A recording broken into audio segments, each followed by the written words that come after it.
Bismillah, tahukah kita bahwa Imam Syafi'i sudah wafat 1400 tahun yang lalu, tapi umurnya masih berlanjut sampai detik ini.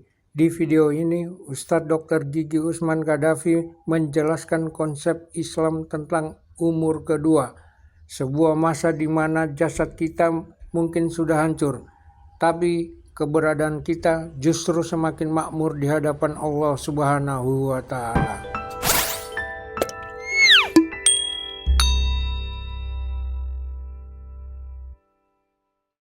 Bismillahirrahmanirrahim. Assalamualaikum warahmatullahi wabarakatuh. Innal hamdalillah nahmaduhu wa nasta'inuhu wa nastaghfiruh wa na'udzu billahi min syururi anfusina wa min sayyiati a'malina. May yahdihillahu fala mudhillalah wa may yudlil fala hadiyalah. Asyhadu an la ilaha illallah wahdahu la syarikalah wa asyhadu anna Muhammadan abduhu wa rasuluhu la nabiyya ba'da. Allahumma shalli wa sallim wa barik ala nabiyyina Muhammad wa ala alihi wa sahbihi wa man tabi'ahu bi ihsanin ila yaumiddin. Amma ba'd. Bapak Ibu sekalian, jamaah yang insyaallah dirahmati oleh Allah Subhanahu wa taala, marilah kita panjatkan puji syukur kehadirat Allah Subhanahu wa taala atas semua limpah nikmatnya kepada kita semua. Tentu utamanya adalah nikmat berupa iman serta Islam yang sedemikian nikmat itu sehingga kita mesti riayah dengan melakukan sekian ketaatan kepada Allah Ta'ala, termasuk hari ini hadir melaksanakan majelis taklim. Salawat salam semoga senantiasa Allah limpah curahkan kepada uswah hasanah kita Rasulullah Muhammad sallallahu alaihi wasallam, kepada alul bait beliau, sahabat-sahabat beliau, dan tentu kita berharap mendapat manfaatnya untuk kita semua sebagai umatnya. Bapak Ibu sekalian,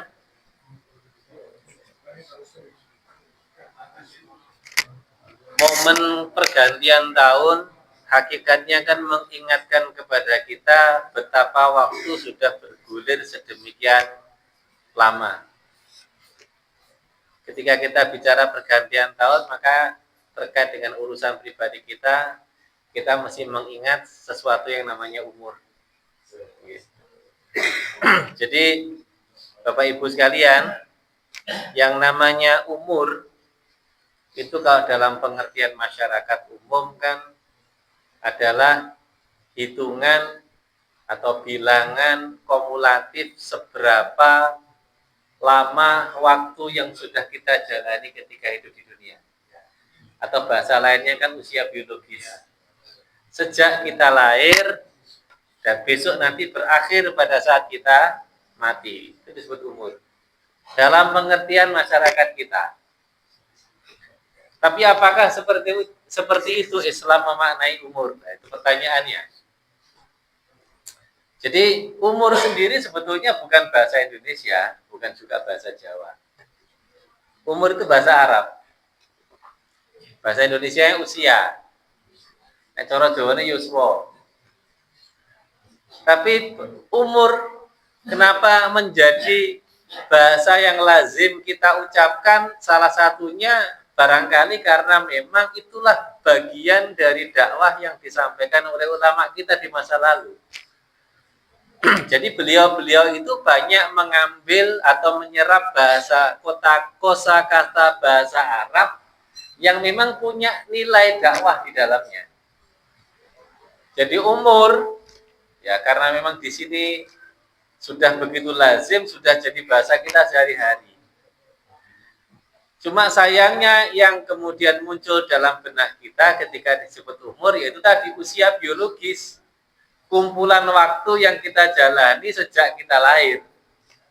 Kalau kita umur 30, ya berarti sudah 30 tahun kita menjalani hidup sejak kita lahir. Sekedar pokoknya menikmati hidup di dunia, kira-kira begitu. Padahal kalau dalam bahasa Arab, umur itu kan berasal dari kalimat yang namanya amaro. Ada ain, ada mim, ada ra. Maknanya apa? Jadi dari kata ain, mim, dan ro itu muncul kalimat amr. Amr itu maknanya perintah. Makanya kalau pengadilan itu membuat sebuah keputusan namanya amar putusan. Sebuah putusan yang mempunyai kekuatan yang mengikat untuk memerintahkan para pihak terkait untuk melaksanakan, kan begitu. Atau dalam bahasa Arab ada istilah fi'il amr, kata kerja perintah. Artinya ketika kita bicara umur, maka kita bicara kerja. Kita bicara aktivitas. Maka Islam itu tidak memperkenankan hambanya itu santai-santai, malas-malas, leren kesuwen. Dan itu kan dicontohkan oleh Nabi. Jadi ada episode kehidupan Nabi yang kalau menurut ukuran kita jadi ya wajar nek istirahat. Jadi setelah Nabi Shallallahu Alaihi Wasallam melalui peperangan yang melelahkan, baik secara fisik, secara emosi, secara materi, perang Khandaq, perang Ahzab, dikepung sedemikian rupa pada saat kondisi paceklik, mencekam selama berbulan-bulan. Begitu musuh diusir oleh Allah dengan angin yang kencang, maka Nabi tentu secara naluriah sebagai manusia kan ya pengen istirahat, leren sih, begitu kira-kira. Tapi apa kata Allah? Allah tidak menghendaki manusia terbaik yang jadi uswah hasanah kita sekedar beristirahat sejenak. Apa kata Allah? Beliau perintahkan malaikat dan malaikat mengatakan, ya Muhammad, apakah engkau hendak menggantungkan pedangmu sementara kami para malaikat masih menghunuskan pedangnya? Itu kata Allah melalui malaikatnya. Artinya memang hidup yang disebut umur itu betul-betul bermakna umur ketika ada kerja di sana, ada aktivitas. Aktivitas untuk apa? Ya karena makna amr itu perintah, tentu adalah aktivitas untuk melaksanakan apapun perintah yang ditetapkan oleh Allah atas kita. Dan itulah salah satu dari sekian definisi takwa. Imtithalu awamirillah, mengerjakan perintah Allah. Itu disebut umur.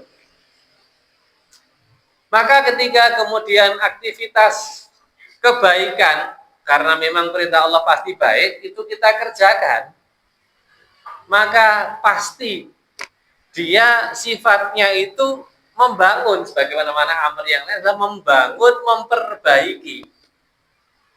Karena setiap perintah Allah pasti ada unsur perbaikan di dalamnya.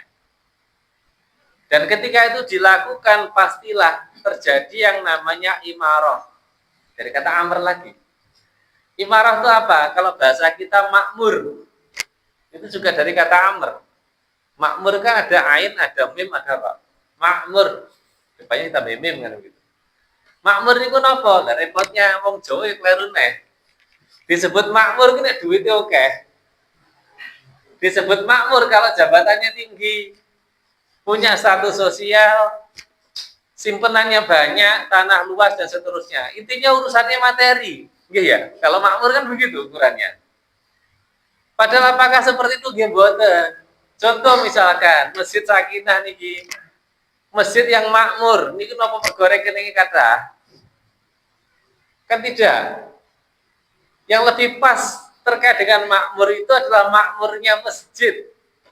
Masjid dikatakan makmur bukan karena megah bangunannya, bukan karena banyak saldo di rekening takmirnya, maksudnya takmir masjid bukan orangnya begitu loh. Tetapi dikatakan makmur ketika masjid itu penuh dengan aktivitas ibadah, baik ibadah itu mahdhah ataupun ghairu mahdhah. Maka makna makmur atau imarah itu adalah memberikan nilai atau manfaat. Maka umur itu dikatakan hak ketika dia melakukan kerja untuk melaksanakan perintah Allah yang pada gilirannya akan memberikan nilai bagi dirinya, bagi hidupnya, termasuk memberikan manfaat. Atau dalam bahasa ringkas, umur itu disebut umur ketika dimanfaatkan untuk ibadah. Simpelnya seperti itu. Maka kenapa kemudian usia itu dalam bahasa Arab disebut dengan umur? Maka tidak penting seberapa panjang durasi biologis dia hidup di dunia, tapi yang jauh lebih penting adalah seberapa value, nilai atau manfaat yang bisa dia hasilkan dari aktivitas yang dia lakukan. Itu umur. Nah, Bapak Ibu, ada seorang ulama namanya Syekh Ahmad Yusuf. Beliau mengatakan umur itu adalah imarahnya jasad terhadap hidup. Artinya disebut umur ketika jasad kita itu melakukan aktivitas ibadah.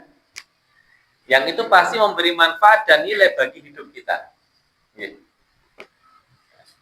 Tetapi ulama punya pendapat bahwa umur itu tidak cuma satu. Ada umur pertama, ada umur kedua. Nah, ini yang penting. Bahasan kita nanti tentang umur kedua ini. Umur pertama jelas. Sejak lahir sampai mati. Itu umur pertama. Dangu betul, lumayan. Ya lumayan maksudnya. Ada yang pendek agak. Kan saya bilang kemarin, usia harapan hidup 70. Namanya juga harapan toh. Bisa kurang, bisa lebih. Namanya juga harapan. Tapi ada lagi umur kedua. Sejak kapan dia dimulai? Ya, sejak dia mati dan punya potensi berlanjut terus ila yaumil qiyamah sampai terjadi hari kiamat. Tentu tergantung seberapa prestasi amalnya ketika hidup, sehingga amal yang dia kerjakan itu mampu memberikan imarah bagi hidupnya yang kedua. Kalau hidup pertama yang mengimarah itu kan jasad. Ya karena jasad berarti karena ada hidup di dalamnya. Ketika hidupnya sudah berlalu, maka jasad kan tidak ada artinya. Bahkan eksistensinya pun kan tidak lama. Begitu lewat hidupnya, maksudnya dicabut nyawanya, kan tidak lama jasad itu kan hilang, rusak. Sementara di umur yang kedua, karena memang jasad sudah rusak sehingga tidak bisa beramal, maka yang bisa memberikan imarah, yang bisa memberikan manfaat adalah amalnya. Jadi imarahnya amal terhadap hidup. Maka Bapak Ibu ada sebuah hadis yang sudah sangat masyhur, jangan pasti sudah pernah dengar semua. Sahih nih, riwayat Imam Al-Bukhari dan Imam Muslim juga, Bukhari Muslim. Jadi ini sudah jelas-jelas sahih. Jadi Nabi mengingatkan kepada kita begini, pendek hadisnya. Idza matal insan in qata amaluhu. Ketika seorang itu mati, ketika manusia itu mati, maka putus amalnya. Nah, ini ada dua pendapatnya berkaitan dengan in qata amaluhu, putus amalnya ini. Grup pertama mengatakan bahwa yang dikatakan putus amal itu tidak bisa lagi terima pahala kecuali yang Nabi sebutkan berikutnya itu. Illa min salasatin, kecuali 3 hal. Jadi cuma teluk itu sing iso ditompo gitu. Kalau yang kedua punya pendapat enggak, yang lainnya pun bisa dia dapat, bukan cuma yang 3 itu gitu loh. Kalau saya tidak hendak memperpanjang atau memperuncing perbedaan itu, menurut pemahaman saya, dua-dua pendapat itu sama sebetulnya. Yang pertama itu lebih berhati-hati supaya tidak jaga nih gitu. Kalau yang kedua ya menjelaskan apa adanya, bahwa memang ketika orang itu mati, meskipun 3 hal itu dia tidak lakukan, yang nanti akan saya sampaikan dari hadis Nabi itu, dia tetap akan terima pahala yang mengalir. Cuma pertanyaannya seberapa signifikan gitu terimanya. Buktinya apa? Kan ada doa diajarkan Allah di Quran. Rabbana ighfir lana wa li ikhwanina alladzina sabaquna bil iman. Ya Allah, ampunilah kami, begitu juga saudara-saudara kami yang lebih dahulu beriman. Pertanyaan saya Bapak Ibu, orang yang lebih dulu beriman dari kita itu lebih banyak yang masih hidup atau yang sudah mati? Artinya sampai kan doa kita. Mau Allah yang perintahkan di Quran. Quran itu mesti sahih kan begitu ya. Ada lagi doa lain yang masyhur, biasanya dibaca nek Jumatan minimal ya. Allahumma ighfir lil mu'minin wal mu'minat wal muslimin wal muslimat. Napa? Al ahya'i minhum, yang masih hidup di antara mereka, wal amwat, dan yang sudah mati. Artinya sampai kepada mereka. Cuma yang kadang-kadang sering diabaikan orang atau kurang dipertimbangkan adalah yang namanya orang beriman sebelum kita, mukmin sebelum kita yang sudah mati ini pula kata. Bukan cuma sejak zaman Kanjeng Nabi, mulai Nabi Adam kan gitu. Itulah mukmin sedoyo, Islam semua. Artinya mereka semua menjadi tujuan dari doa kita. Apalagi doa itu meskipun banyak yang baca kan ya unsur tenanane masih beda dibandingkan jenengan dongan itu yang sepuhipun penjenengan kan pasti beda dari sisi kualitas maupun kuantitasnya. Belum lagi kemudian jumlah doa yang seperti itu yang tidak spesifik tujuannya itu dibagi sekian banyak orang yang nggak tahu berapa miliar orang. Yang lebih repot lagi, kira-kira model pembagiannya itu dihitung roto atau ada kriteria khusus. Jangan-jangan semakin soleh orang jatahnya lebih banyak dari yang kurang soleh, kan tambah karu-karuan mungkin. Berarti padahal yang jadi soal, orang-orang yang tidak punya 3 amal yang nanti saya sebutkan ini, itu ya umumnya rapatek soleh kan begitu. Kan repot wis rapatek soleh, dindum wong akeh, persenan jatah dhek iki sithik, lho tambah gak karu-karuan. Artinya tidak signifikan jumlahnya. Maka kelompok yang pertama tadi mengatakan wis ora usah dipikir sing kuwi. Siapkan saja amal-amal yang memang tujuannya spesifik untuk dirimu. Apa itu? Ya ini disebutkan Nabi, sedekah jariyah. Jadi tidak putus. Kan tidak mungkin orang lain ngambil jatah sedekah jenengan, membondoni jenengan, sirekoso jenengan. Kan tidak mungkin saya minta misalkan Pak Bambang yang sedekah jariyah. Kok minakmen? Kan tidak mungkin. Tujuannya pasti kepada pelakunya. Yang kedua apa? Au ilmin yungtafa bihi. Ilmu yang manfaat dan masih dimanfaatkan. Ini yang penting. Kalau ilmu Islam itu masih manfaat, yang masalah ilmu yang asalnya dari jenengan, yang wasilah menyebarnya lewat jenengan itu masih dimanfaatkan apa tidak? Sepanjang masih dimanfaatkan, maka ya akan memberikan imarah bagi kita besok di umur kedua. Yang ketiga nopo? Awaladin sholihin yad'u lahu. Anak soleh yang mau mendoakan. 3. Ini ki hadis sudah sangat nopo niku populer, tapi kadang kajian ini rada beda gitu loh, kurang mendalam. Jika kerungi selewat kono. Padahal ini maknanya luar biasa. Betapa kita butuh untuk mengimarah hidup kita sejak di dunia dan semoga berlanjut di umur kedua kita di yaumul barzakh, di alam kubur.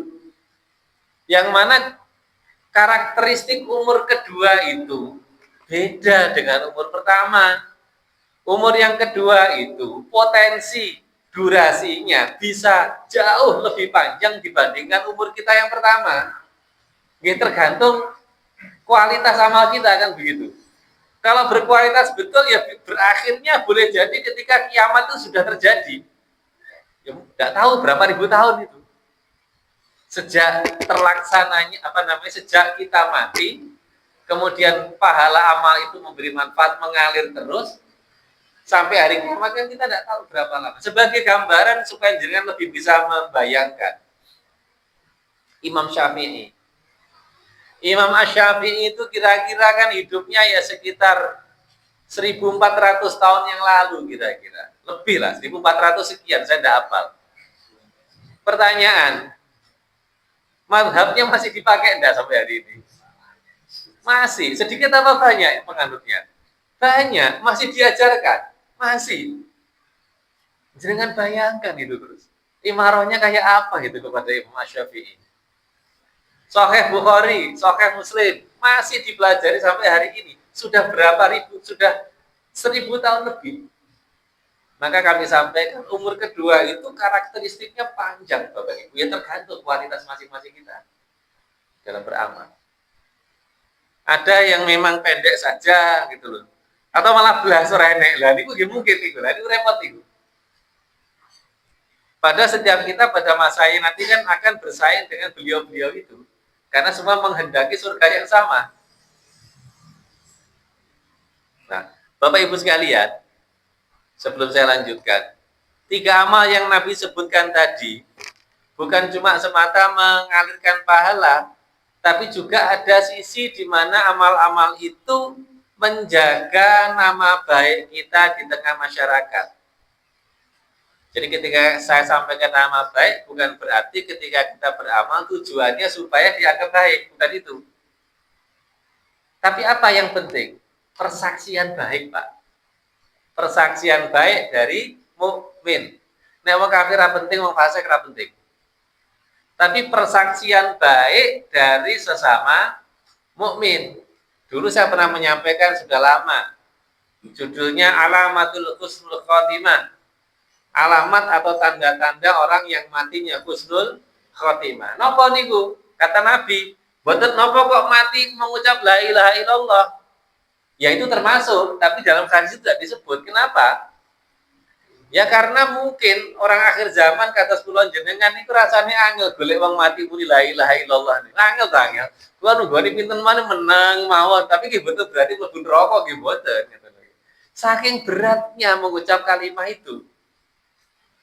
Ya memang betul kata para ulama, man i'tada 'ala syai'in mata 'alaiha. Siapa yang membiasakan melakukan satu amal, maka akan mati melakukan amal itu, kata ulama begitu. Tapi abot Bapak Ibu.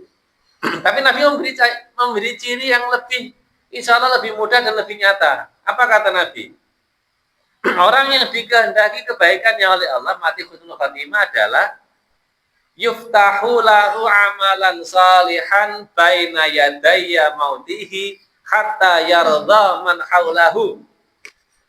Yaftahu lahu amalan salihan, dibuka oleh Allah kesempatan dan diberi kemampuan untuk melakukan amal salih baina yadayya mautihi, menjelang dia mati.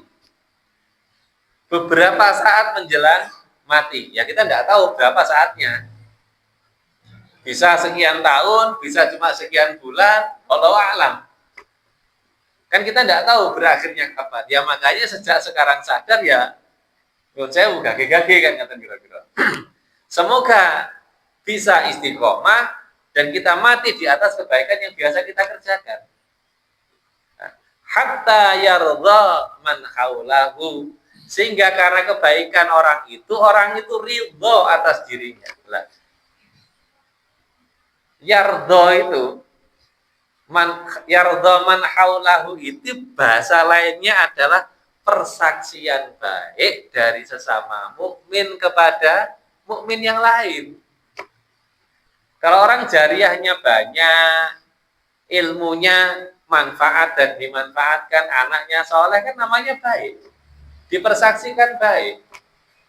Itu yang penting. Maka Bapak Ibu sekalian, ada tujuan mulia di balik penyebutan kalimat rahimahullah.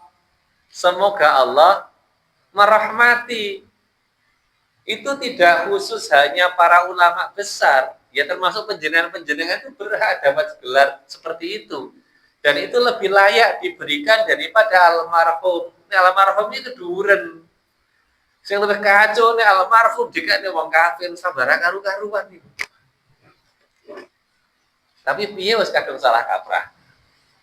Rahimahullah itu maknanya semoga Allah merahmati. Artinya belum pasti tuh Pak. Ya meskipun kalau itu ditempelkan ke ulama besar ya kita kan tidak boleh mengatakan pasti, tapi kan ya boleh dibilang 99,99% kan itu kira-kira. Tapi kalau almarhum yang namanya pakai al itu berarti kan sudah dirahmati oleh Allah. Berarti wong zaman saiki ngalah-ngalahi Imam Syafi'i, ngalah-ngalahi Imam Ibnu Qayyim kan ngono to. Wis almarhum lho, yang beliau-beliau aja rumpane urung jelas lho nih wong baru harapan kan itu. Tapi nggih sampun mboten napa-napa wis kadung kebacut kok niku. Tapi setidaknya kita paham. Tujuannya apa? Ya supaya tadi persaksiannya baik. Maka kemudian jadi tradisi Mbah Mudin nek mayit mati niku mesti dipersaksikan niki layon sae napa sae. Hadisnya tidak ada, Pak. Cuma sekedar itu saja sebetulnya.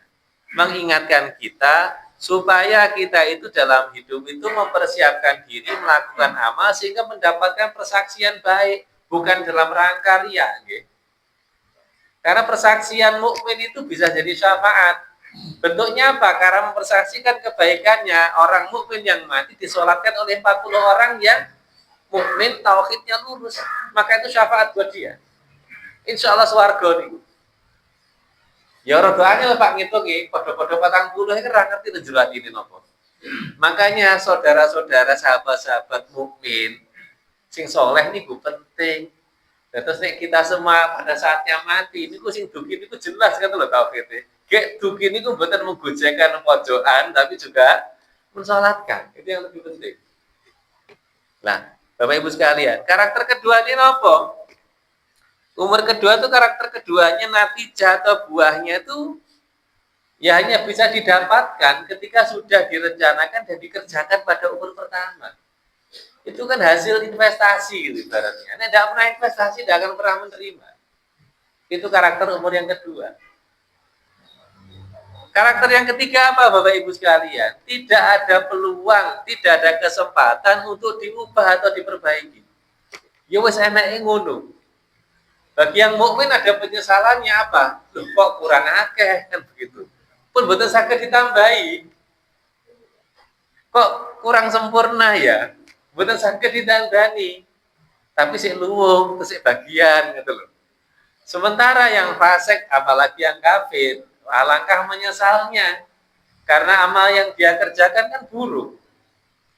Sudah tidak mungkin dirubah, tidak mungkin diperbaiki. Apalagi yang ditinggal ternyata maksiat jariyah ditambah karu-karuan niku mengke. Langgeng pisan, lah wis ora karuan Pak. Kados Namrud itu wis mbuh niku gitu. Karena tinggalan kemusyrikannya itu melintas generasi sejak zaman Nabi Ibrahim sampai hari ini. Napa? Trinitas itu tinggalannya Namrud. Niku senes kula lho sing matur niku. Niku sing ngomong pendeta lho niku. Pendeta di Pasadena, California, Amerika Serikat. Dia mengatakan Trinitas itu tinggalannya Namrud, Pak. Dan semua kemusyrikan di seluruh dunia itu mengandung unsur Trinitas. Itu yang memulai adalah Namrud dan ibunya. Jadi kalau ada bapaknya Nabi dan Rasul, namanya Nabi Ibrahim, musuhnya ya pada dungdengi. Bapaknya kekufuran dan kemusyrikan, Namrud. Jadi memang sejak zaman dahulu itu kan Allah itu kan mempertemukan orang dengan kualitas yang sama kan. Nah, maka Bapak Ibu sekalian, apa yang mesti kita siapkan tadi? Yang pertama, sedekah jariyah. Dan ketika saya ngomong sedekah jariyah, nyuwun pangapunten jenengan ndak usah merasa kemudian minder. Aduh, rapat yang duwe koyo. Karena saya sampaikan, yang meluaskan rezeki itu Allah. Rezeki itu bukan mesti materi. Termasuk pahala itu rezeki. Jadi keberkahan itu Allah yang tetapkan. Mau seluas apa, mau sepanjang apa, Allah yang tetapkan. Bukan masalah zahir fisiknya yang megah. Meskipun tentu yang fisiknya megah secara zahir, potensinya lebih besar kan begitu gitu. Tapi bukan semata-mata itu, saya sering menyampaikan, ibadah itu bukan namun urusan leh ngelampai. Manusia zaman sekarang lah materialistik sing Islam itu. Pokoknya iso nglakoni kaji ping 10, ping 20 nek perlu. Mbuh carane ra ro, pokoknya tekan kono. Duitnya sapa ya ora jelas. Nggih, ngerebut jatah sapa ki mboten jelas. Sakniki lak ngaten modele. Allah ndak butuh amal kita. Yang Allah butuhkan itu taatnya kita. Dan yang taat itu masih berat gitu loh. Maka ukurannya apa? Pertama tentu ikhlasnya. Ikhlas memang untuk Allah saja bukan yang lain. Tentu sebersih mungkin sumber-sumber dan cara melaksanakannya kan begitu nggih. Yang kedua apa? Kesungguhan, jiddiyah. Semakin rekoso pahalanya semakin banyak. Yang ketiga apa? Mutabaah. Seidentik mungkin dengan yang dicontohkan Nabi. Ada dalilnya kira-kira begitu. Tidak bikin hal yang baru dalam urusan ibadah. 3 hal itu.